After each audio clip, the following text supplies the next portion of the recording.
Hello everyone, my name is Rachel and welcome back to another true crime video, or if you're new here, welcome. Today's case is one that caught the attention of so many people around the world. A man with his mental health struggles murders his daughters, then goes on the run for months. A massive manhunt ensued, but time after time, they were met with dead ends. But finally, after so many wild twists and turns, I have some massive updates for you all in this case. So many new details have been released since this case initially happened, so I'll be going over all of that with you all today. With that being said, let's get into the details of this wild ride of a case. Travis Decker followed in his father's footsteps, serving in the U.S. Army from March 2013 until June of 2021. During that time, in 2014, he served a 4-month deployment in Afghanistan. Then, from 2014 through 2016, he served in the Washington National Guard. In 2013, when Travis was stationed at a joint Army Air Force base in Washington, he met his soon-to-be wife, Whitney. It was said that from the day they met, they were inseparable. They had a loving, genuine relationship. Before long, the two went on to get married. They then welcomed 3 children. Peyton, the oldest, Evelyn, the middle, and Olivia, their youngest girl. 9-year-old Peyton was described as such a sweet, loving girl. She loved giving out compliments to everyone and anyone. She would point out parts of your outfit that she liked and made it a point to make you feel good about yourself. She just had this unique gift for making others feel seen and included.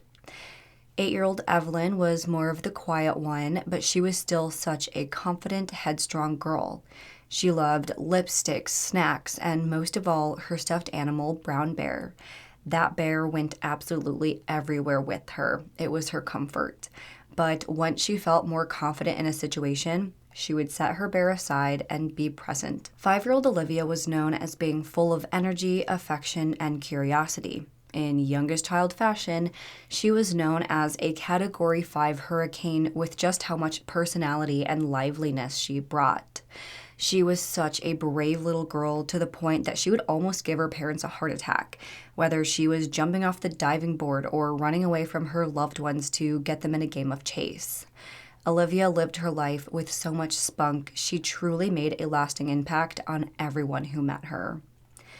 For several years, it seems like Travis and Whitney had a good handle on things. He continued serving in the military, providing for his family, while Whitney worked hard to raise her 3 girls.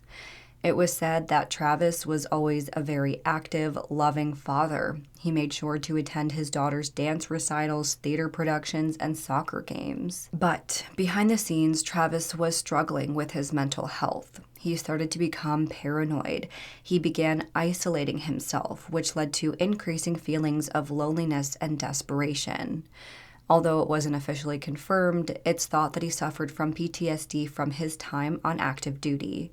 He would often wake up screaming in the middle of the night, covered in sweat, and often got just 1 to 2 hours of sleep. Eventually, by 2022, he was diagnosed with borderline personality disorder. For those who don't know, BPD is a mental health condition marked by extreme mood swings, unstable relationships, and difficulty with controlling one's emotions. Many people with BPD may have issues with self-image and have a strong fear of abandonment. This can make relationships, including family relations, friendships, and romantic relationships, difficult to manage. A lot of people with BPD can change opinions on those around them very quickly. They may try to push people away for fear that they will reject them in one way or another. Many people with BPD also have an obsession with the object of their affection, such as their romantic partner. Little things such as taking too long to text back or making a joke, they may feel like intense rejection and they may lash out. It's essentially a disorder where someone takes pretty much everything personally and is so fearful of rejection or abandonment that they become obsessive and highly emotional. And for Whitney, Travis's worsening mental health truly became too much to handle. According to her, there was never any domestic violence or abuse towards her or the girls, but there were times where he would try to exert control over her or would lash out at her. He would randomly just leave the home without warning. He would wake her up in the middle of the night and scream at her. By late 2022, the two ended up getting a divorce. After the divorce, Travis remained an active and involved parent. He never stopped spending time with the girls or going to their extracurricular activities. In fact, the girls were exactly what kept him going. He and Whitney worked together for the year and a half that followed to co-parent their children together. Whitney said that during this time, Travis had a stable living situation. He was very communicative and responsible. He was a good father. But his mental health just continued to decline. He did actually try to get help for his issues. He tried going through the VA and even called the Veterans Crisis Line. But for whatever reasons, I guess they really haven't been made public. We don't exactly know why, but he wasn't able to rely on any veteran resources. Working in healthcare, I do have pretty limited experience with the VA and any other veteran resources, but I know that they are notoriously unreliable and frustrating. The very people who need healthcare the most, especially mental health care, are the ones that are so often railroaded by the very government organization meant to help. Again, I'm not sure why he couldn't get help in his situation, but I know that it's very difficult in general for anybody to get help from the VA. Due to these issues, as his mental health grew even less stable, Whitney started to become concerned for the safety of her children. So by September of 2024, Whitney took Travis to the court to try and limit his time with the girls. She claimed that he no longer had a stable living situation, that he was neglecting his parental duties, and had long-term emotional problems that were getting in the way of his ability to be a parent. She felt that Travis could not provide a safe place for the girls to be overnight, so she wanted him only to see them during the day under supervision. In audio released from the courtroom hearing dated September 27, 2024, Travis is heard saying that yes, his current situation isn't ideal, but that has nothing to do with how he treats the girls. He said that he's taken his girls to paid overnight campsites as he has done multiple times before. Since I have been gone, every time I've had the girls, we have been in campsites in national forests and paid campsites that have campers. We've never done anything that was unsafe or anything I wouldn't want to put myself in. I understand that my current position when I'm by myself isn't ideal, but my daughters aren't a part of that. I only get to see them over the weekends, and camping is something that the four of us have done since the three of them were in diapers. I've never done anything I feel like that puts them in any sort of a risk that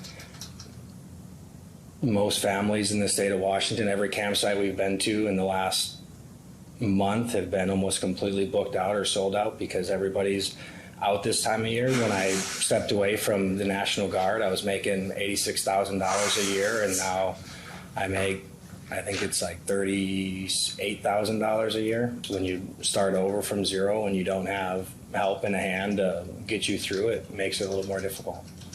One of the things I need to consider when I'm looking at the best interest of the children is stability, and that's not stable. It's not stable having them in different places every time you have them. That's concerning to the court, regardless of whether it's in an RV, whether it's in a tent, whether it's in Airbnb, whether it's in a hotel, a motel. That's not stable, and that's always a concern for the court. But it was ultimately decided that Travis's emotional problems, as well as his current living situation, it was not safe for the girls, so a new parenting plan was created. He was allowed to see the girls for 3 hours every Friday evening, then every other weekend from 11 a.m. to 7 p.m. on Saturdays, and from 9 a.m. to 5 p.m. on Sundays. Under the agreement, the court also ruled that Travis had to undergo anger management and domestic violence evaluation, as well as comprehensive psychiatric evaluation by a licensed psychiatrist. If Travis didn't follow through with these restrictions and requirements, then Whitney would be allowed to further limit visitations. And for several months, it seems like this plan was working out just fine for Travis. He would pick up the girls and drop them off on time. He always was cordial with Whitney and seemed excited to spend time with his daughters. By around 5 p.m. on the evening of Friday, May 30th, 2025, Travis arrived to the residence as planned to pick up the girls for his scheduled visit. According to Whitney, the exchange happened without any issues, but she noted that Travis was quieter than normal. This was a bit out of character for him, but it didn't concern her all that much at the time. Per the court order, Travis needed to return the girls back home by 8 p.m. that night. But when 8 p.m. came and went with no sign of Travis or the girls, Whitney immediately started to panic. This had never happened before. Despite his issues, Travis was very punctual. He never returned the girls late. So Whitney started calling Travis to see what was going on, but the calls were going straight to voicemail. That meant that his phone was either turned off or he was somewhere that doesn't have service. Both possibilities were equally concerning to Whitney. So by 9 p.m. the same night, Whitney went to the Chelan County Police Department to report the girls as missing.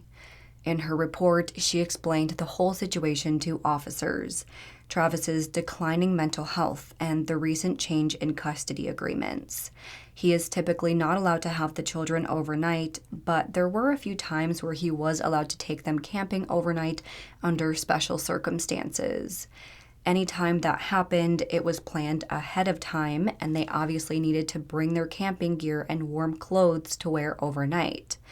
Of course, this was not one of those nights. They never discussed overnight camping, and the girls left the home with only the clothes on their backs. She said that Travis doesn't currently have a stable residence and is considered homeless. He is known to often stay in hotels or motels and at local campgrounds, so Whitney didn't know where to find him. Officers also tried calling his phone to try and get a hold of him, but still, the calls were going to voicemail. Once again, she said that when Travis picked up the girls, nothing seemed out of the ordinary besides the fact that he was a bit quiet. She told officers that Travis was driving a white truck but wasn't sure what kind. She said that he did recently receive a ticket for driving without insurance and had recently been involved in 2 motor collisions. She said that the ticket was a large financial burden to him.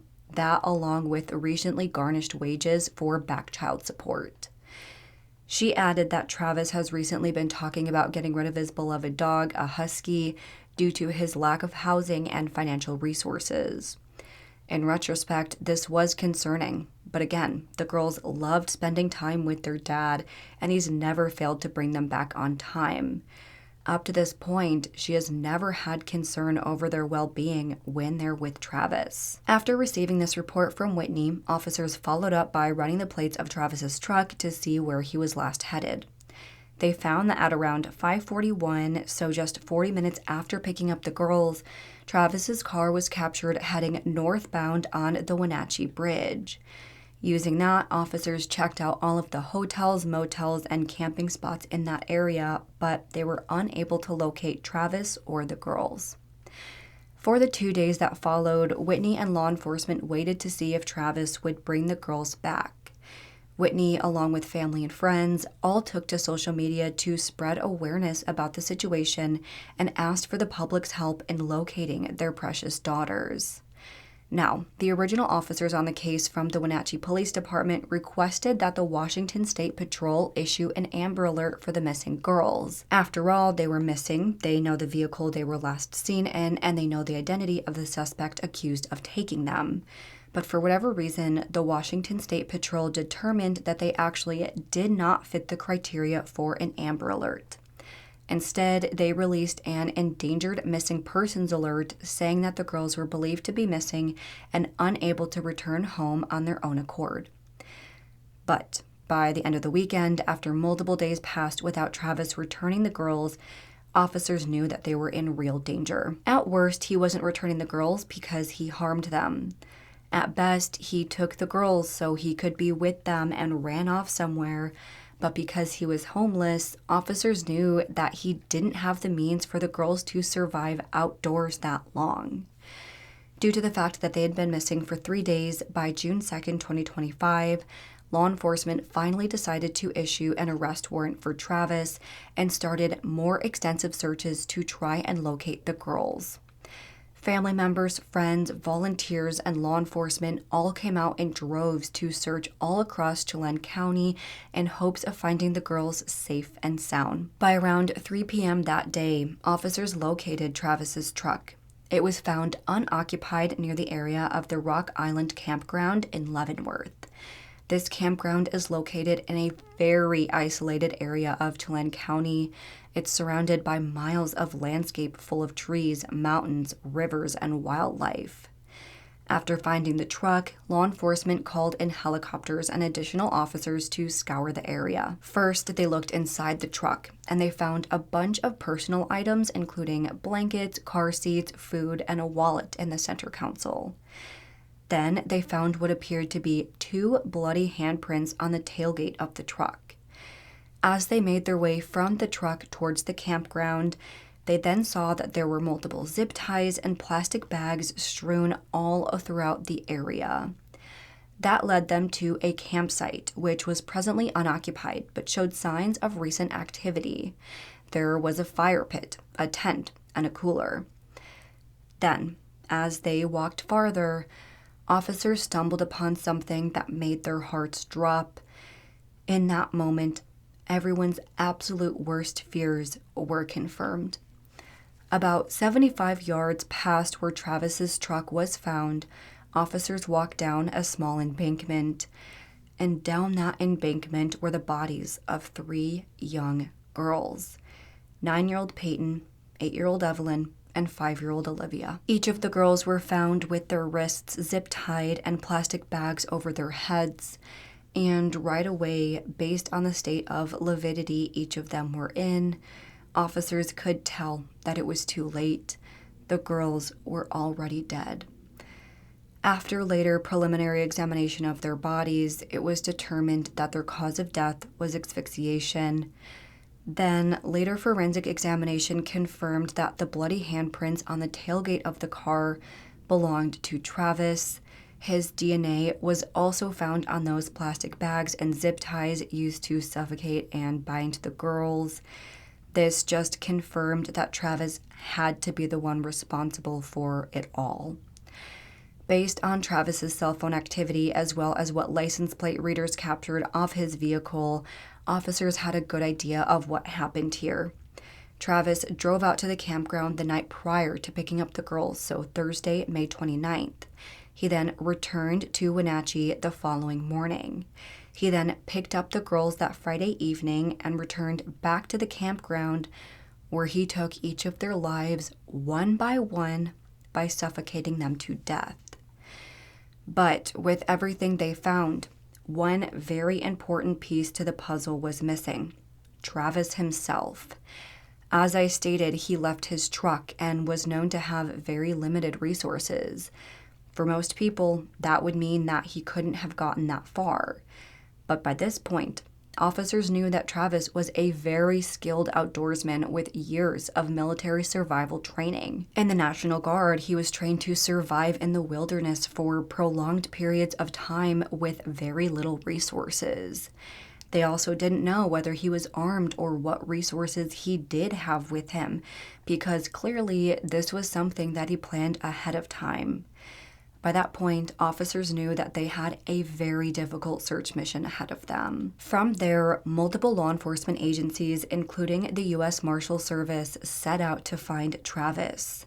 They issued a warrant for his arrest, charging him with 3 counts of kidnapping and 3 counts of first-degree murder. They also conducted an investigation into his movements leading to when the bodies were found. It was discovered that just days before he took the girls, he searched Google for "how does a person move to Canada" and "jobs in Canada." This meant that Travis was most likely either planning to move to Canada with the girls, or he planned all along to kill them and then relocate to Canada to avoid being caught. Based on all of this information, police focused their searches along the Pacific Crest Trail. The Pacific Crest Trail is a challenging 2,650-mile hiking trail spanning from Mexico through California, Oregon, and Washington that leads into Canada. It's an absolutely beautiful trail that takes you through a diverse landscape from the deserts to woods, mountains, and glaciated peaks. But for Travis, it was a way to escape. And once again, Travis was known as an experienced outdoorsman who has lived in the wilderness for years already. He was trained in survival, so it was no question that he would be able to make it a long time on the run. They scoured the areas surrounding the campsite, expanding along the trail that he's thought to have taken. They spread his image out to the public like wildfire, and with that, tons of leads started pouring in. Sighting after sighting was reported, each one being investigated by police, but none of them really led them anywhere.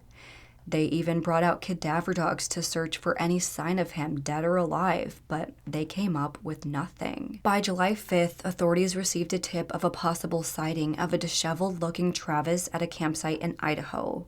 The sighting seemed credible, so officers were sent out to confirm or disprove the sighting.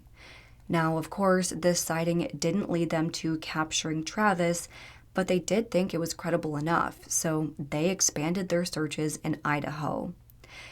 But then, by July 25th, 2 months after the searches began, police announced that they were scaling back their search efforts. They said that the investigation remains ongoing and they will keep searching, but any leads they followed up to that point have been inconclusive. But they urged the public to remain on the lookout for him and to report any other suspicious activity. You will not see the amount of resources that we have had out there, but you are seeing a different element of our approach as we continue to track down Travis following leads. Sheriff Morrison says his department will focus on preparing a case against Decker that will be ready to go when he is found, while allowing U.S. Border Patrol to take the lead on field operations to locate him. But officials say the mission is far from over. All we need is one mistake and one day to go in our favor, and he's going to be in our custody. So I hope he's watching. I hope he knows that we haven't given up, but you got to be perfect every single day, Travis. Law enforcement says they've been closing in on his whereabouts after a tip from a hiking group led to a possible sighting near Kolchak Lake. A helicopter spotted that person, but the sheriff's office said they ran immediately. That sighting, though, has prompted renewed tracking efforts between Ingalls Creek and Eagle Creek. We have found items that are of interest to us that perceive that it could be Mr. Decker. We've also continued to follow up some of his friends and family, and we believe that we're closing in on his trail. Those living near that area say they've been constantly on alert. A lot of concern, I guess you would say, for bringing this guy to justice, and also just, knowing that you got to lock your doors and be a little bit more on the safe side is, I don't know, it's pretty quiet up here. For the months that followed, authorities believed that he was still alive, still out there surviving the elements. The main reasons were because of his history and skill set, and because the cadaver dogs hadn't picked up on anything. There was then one more reported sighting of Travis along the Pacific Crest Trail in Washington in early August, but once again, nothing came of that. But then, by early September, officers set out to search the area around the Rock Island campground once again. They deployed over 100 personnel and searched over 1 million square meters of land. They found several items of interest which were taken back for examination. A few weeks after that, they then conducted drone searches in the wooded areas surrounding the Cascade Mountains just south of Leavenworth, which is near that same campground. By September 18th, officers announced that the drone detected unusual material on the mountainside, which was covered in thick vegetation. So helicopters were deployed, and officers rappelled down to the mountain to investigate. I want to note that this was no easy feat. It was a very steep slope off any marked path. Only a very experienced hiker would even be able to get to that spot. When looking at this unusual material, they found that it was a body that was well into late stages of decomposition. It was essentially just a skeleton which had been a bit spread around. it was clear that animals had already gotten to the remains. But around those remains, they found several items that they believed belonged to Travis. The exact shirt and shorts that he was known to last be wearing, as well as chewing tobacco and a bracelet. It was clear that the remains had been there for quite a while, meaning that this person died a long time ago. From there, the remains were collected and sent to the forensic lab to be tested for DNA. Just days after these remains were found, the U.S. Marshal Service declared Travis Decker as deceased. This was before the DNA results came out, so they did get a little bit of flack for that. But as of 3 or 4 days ago, at the time that you're seeing this video, it has been confirmed by DNA that the body does belong to Travis Decker. And today I stand before you again with news that we have received our DNA results back from the Washington State Patrol's crime lab from the items that were recovered last week. That would be the clothing and also the human remains. We are glad to say that those remains do come back as a positive match for Travis Decker. It's a big day for Chelan County Sheriff's Office, all of our federal partners, that we can finally bring a close to this dark chapter of Chelan County. Certainly pay respects to the deaths of Peyton, Evelyn, and Olivia. We wanted to show honor to them, let them know that we never forgot about them. We haven't forgot about their family. To Whitney, we apologize that it's taken this long to get the closeness and the closure that we are looking for in this case, but I hope that you can rest easier at night knowing that Travis is accounted for. He is deceased. Our DNA results confirm that, and this will bring a close to our case. I want to thank our detectives, our investigative unit, for the amount of time, effort, and just overall sacrifice that they put in. They never relented on this case. They remained focused, and they made sure that, number one, justice was served, and most importantly, the law prevailed in this situation. We're going to leave that up to the coroner's office. Coroner Harris has already confirmed that they're doing the best they can with their medical partners to determine if they can determine a cause of death and also how long he had been deceased when he was out there.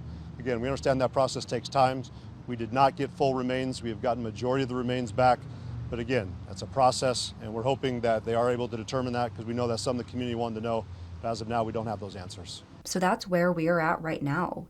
It appears that Travis, after suffering with mental health issues for years, hit a breaking point. He lost his home. He wasn't allowed to see his kids as often as he wanted. He was involved in a car accident just days before the girls were taken, and he got a ticket for having no insurance. Things were starting to unravel for him, and while we can't get into the mind of someone capable of doing this to his children, we can guess that he either did this as a punishment to his ex-wife, or he felt that his kids were better off dead for whatever reason. It can't really be argued that this was a snap decision or anything like that, because it seems like he planned this ahead of time. So for whatever reason, he intended on picking up those girls and killing them. We will probably never know why. At the end of the day, this case serves as a huge reminder that anyone who sees any sort of combat, anyone who is expected to deal with tragedy and war, they need their mental health taken care of. I even saw that throughout this case, any of the officers tasked with finding Travis were also required to see a mental health counselor due to how much of a toll this case took and still is taking on those officers. Mental health is so important, and we need to make sure that those around us, especially those suffering with severe problems, have access to the care they need. Some people who knew Travis and Whitney truly believe that if Travis had gotten the help he tried to get, the help he desperately needed, that maybe the girls would still be here. And I can't say I disagree. As for what happened to Travis, we don't know how he may have died. My guess is the assumption might be is he took his survival skills too far and died from the elements. Either that, or it's possible that he sort of came to realize what he did and took his own life because he couldn't face the reality that he murdered his 3 precious girls. I do know that they've tried to do an autopsy. They might still be trying to do the autopsy, but the last update I saw was that determining a cause of death may actually not be possible due to the level of decomposition.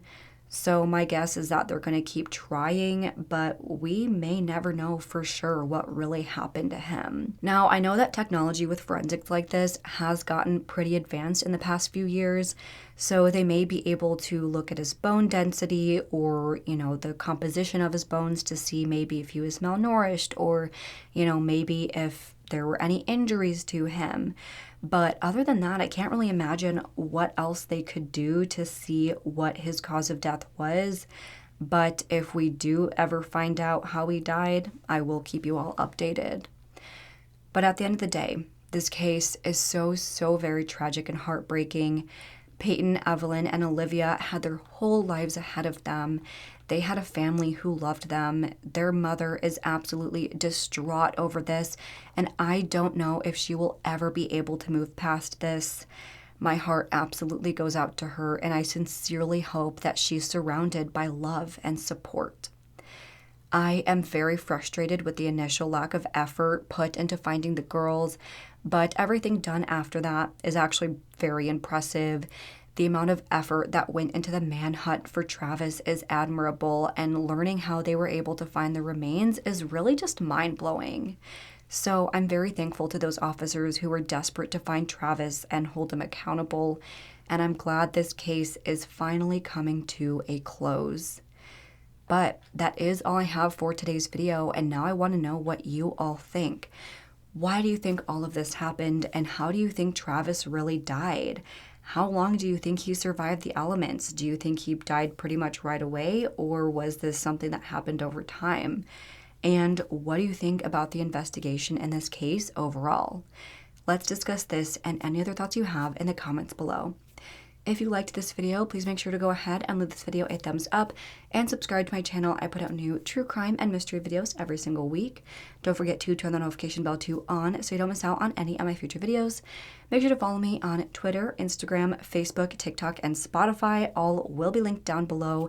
And if you have any case suggestions, please make sure to fill out the Google form, which is listed down below. With that, I hope you guys have an amazing week. Stay safe, stay healthy, and I hope to see you next time. Bye.